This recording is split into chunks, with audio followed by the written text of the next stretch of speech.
Karena Putra Baize ada di sini, pasti pisau pencuri akan mengikuti, kan? Dewa Pedang Bawaan kecil, mengapa kamu begitu peduli? Dewa Pedang Bawaan itu baru saja menginjak Dewa Kaisar Gajah di alam surga Kaisar belum lama ini. Wajah Jin Crow silang keras kepala, dan dia bahkan lebih terkejut bahwa Putra Baize juga bercampur dengan kota Wuxin. Apakah dia benar-benar tidak takut mati? Yang mengejutkan adalah bagaimana geng Putra Baize bisa masuk. Apakah itu juga terlibat dalam kota kuno ke-9? Tetapi jika itu di kota kuno ke-9, itu setara dengan di bawah hidung mereka, tetapi tidak ada yang ditemukan. Tampaknya kekuatan Putra Baize juga dihidupkan kembali sedikit demi sedikit. Apa yang membuat Golden Crow silang semakin curiga adalah bahwa Putra Baize berani muncul. Tanda seru. Dia tahu bahwa ada dirinya sendiri di kota Wuxin, murid Dewa Raja Yueyin, murid Jiuyu. Dia bahkan berani muncul. Dia benar-benar brilian. Tidakkah kamu tahu cara menulis kata-kata mati? Tanda seru. Golden Crow silang minum dengan dingin. Tetapi ketika dia berubah pikiran, pupil iblis itu berkedip, dan nyala api di matanya bersinar, melayang di sudut matanya, membuatnya semakin canggung. Jin Wu silang memandangi boneka aslinya, seolah melihat boneka yang bersembunyi di balik layar. Kamu mengatakan ini sekarang? Apa maksudmu? Itu tidak berarti apa-apa.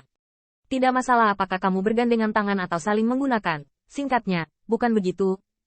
Sudut topeng emas gelap dari Kaisar Boneka pertama tampaknya memiliki lengkungan yang aneh. Tetapi Jin Wu silang juga tersenyum. Saling menggunakan? Apakah Anda memenuhi syarat? Ini kota Wuxin. Ketika Putra Baize datang ke kota Wuxin, itu hanya akan menjadi duri di matamu. Jin Wu silang tidak bodoh meskipun dia telah kempes di depan Putra Baize berulang kali. Itu tidak berarti dia berani dan pemberani sebaliknya. Dalam pertempuran di Tanah Suci Bulan Iblis, dia bisa mengikuti pikiran putra-putra Baize. Dia adalah seorang pahlawan, dan dia memiliki kualifikasi untuk dihormati sebagai salah satu dari 10 yang mulia oleh alam semesta kuno. Bagaimanapun, ini adalah kota Wuxin. Semakin banyak putra Baize mendapat masalah, semakin merepotkan Kaisar Bonekanya. Jin Wu silang dapat menghitung akun ini. Tampaknya lebih hemat biaya untuk membunuhmu terlebih dahulu, lalu memeras putra Baize. Jin Wu silang mencibir di sudut mulutnya. Dia sombong dan sulit diatur, semangat juang, dan meremehkan segala arah. Namun, Kaisar Boneka pertama mendengar bahwa lengkungan topeng emas gelap bahkan lebih aneh. Betulkah? 2 penyihir leluhur di sekitarmu memiliki kontrak dengan surga, dan aku tidak memiliki kontrak dengan surga. Wajah Jin Wu silang tenggelam. Kontrak surga. Ini adalah kontrak surga lagi.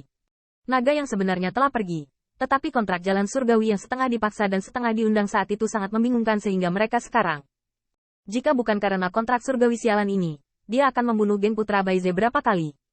Apalagi pisau pencurinya, sudah mati dan tidak bisa mati lagi. Tapi, boneka itu benar. Boneka itu tidak terikat oleh akta surga, dan Jin Wu silang lebih tahu bahwa dalam hal kekuatan, boneka itu cukup untuk membunuh Putra Baize. Jadi, bagaimana kalau kamu dan aku saling menggunakan? Karena kamu pikir membunuh Putra Baize sangat mudah, lebih baik lakukan yang mudah dulu. Kebanggaan Wayang tidak kalah dengan usir emas, dan bahkan dari awal hingga akhir, dia sebenarnya memiliki sikap terhadap yang terakhir. Karena dia merasa bahwa hanya orang tua usir emas yang setara dengannya. Ada banyak harta di Thief Knife, semuanya milikmu. Dan aku, Dotya, aku ingin otak Putra Baize, otak langit, dan setelah penelitian, pasti ada banyak rahasia. Meskipun wajah Kaisar Boneka generasi pertama tidak berubah, suara yang didominasi oleh Kaisar Boneka ternyata terobsesi. Itu bahkan obsesi yang lebih gila daripada Qin Yichen melihat Qi dan Bibao, dan bahkan penuh agresi. Sudut mulut Jin Wu silang sedikit berkedut. Obsesi yang tidak wajar dan bahkan abnormal semacam ini membuatnya merasa agak dingin di punggungnya. Tetapi segera, Jin Wu silang mendapatkan kembali kesombongannya. Harta rampasan. Bukan giliranmu untuk membaginya. Karena setelah menyelesaikan Putra Baize, aku akan menyelesaikannya denganmu. Jika kota Wuxin termasuk dalam wilayah pengadilan iblis kunoku, masih ada cara untuk bertahan hidup. Jin Wu silang penuh percaya diri. Dia tampaknya meremehkan untuk mengatakan lebih banyak. Lagi pula, dia dan Qin Yichen memiliki tujuan yang sama. Dan bahkan ambisi yang lebih besar. Pohon suci ini yang cukup untuk menyeduh inti boneka kaisar. Adalah dia dan generasi pertama Wayang. Haha. Namun, boneka itu tampaknya mengabaikan ini. Jika Anda memalingkan wajah, Anda harus menyimpannya sampai pisau ditusuk dari belakang. Ini hanya tentang menggunakan satu sama lain. Jin Wu silang meremehkan. Dia tampaknya memiliki caranya yang arogan, agung dan agung. Saya tidak mengatakan. Anda dan saya juga saling menjaga. Jadi saya pikir itu sangat menarik. Dan semua orang tahu beberapa hal, jadi Anda meludahkannya. Jadi apa? Generasi pertama boneka itu juga berdiri dengan bangga di udara. Terserah Anda.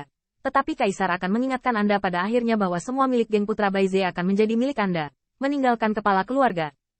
Putra Baize, kamu bisa pergi. Kalau tidak, biarkan orang tuamu datang dan menyelamatkanmu kembali.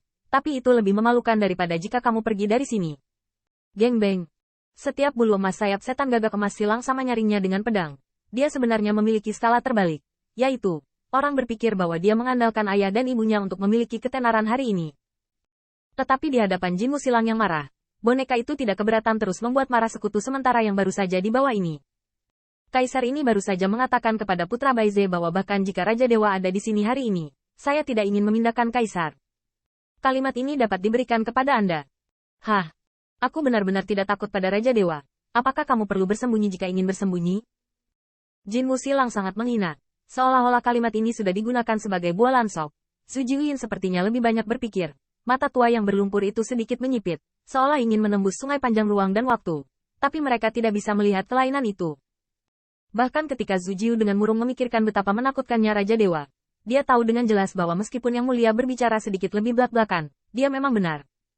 Jika bahkan Raja Dewa tidak takut, kota Wuxin tidak perlu bersembunyi. Singkatnya, demi pengadilan iblis kuno, ketika kamu tahu bahwa Kaisar tidak membual, itu akan memberimu kesempatan untuk menyesalinya.